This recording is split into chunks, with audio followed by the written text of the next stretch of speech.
गणमाध्यम कर्मी କାର୍ଯ୍ୟାଳୟ ତ ଗଣମାଧ୍ୟମ ସରକାରୀ କାର୍ଯ୍ୟାଳୟରେ ଆକ୍ରମଣ କରାହେଲା ସେଟା ଆମର 29/11/25 କୋଦଳା ଥାନାରେ ଆମର ଦୁଇଟି କେସ୍ ରୁଜୁ କରାଯାଇଛି। ଗୋଟେ ହେଲା 784/25 ଯେ ଭଗବାନ ପାଢୀ ଅଛନ୍ତି ସିଏ ଏବଂ ତାଙ୍କ ରିପୋର୍ଟର 784/25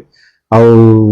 କାଉଣ୍ଟର କେସ୍ ମଧ୍ୟ ବିକାଶ ସ୍ୱାଇଁ ସିଏ ଦେଇଥିଲେ 785/25 ଦୁଇଟା କେସ୍ ମଧ୍ୟ ପୁଲିସ ତଦନ୍ତ କରୁଛି ଏବଂ सीसीटीवी फुटेज जो भेरीफाई कल सीसीटीवी फुटेज तो आसी पार ना तथापि आम हार्ड डिस्क जबत करूँ कोदला थाना निजे आई तदंत भार नहीं आम पठाऊँ से सीसीटीवी फुटेज कौन अच्छी तो प्रकृत आसला सत्यता जना पड़ो तथापि जहाँ जो दुई जन नाँ अच्छी से फरार अच्छा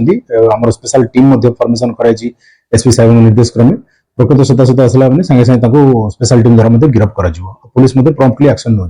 आम कहीपर that is different office office CCTV footage CCTV camera खराब थी ना कौन थी आम तो कहीपर तथापि आम हार्ड डिस्क आम जबत करूँ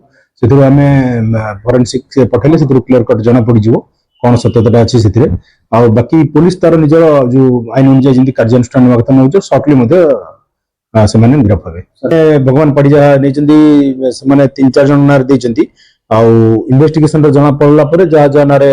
प्रकृत ऑफेंस एस्टाब्लिश होची यथाशीघ्र गिरफ्त कर इन्वेस्टिगेशन जना पड़े सत्यता जना पड़े आम आईन अनुसार कार्यानुष्ठान ग्रहण कर सर्टली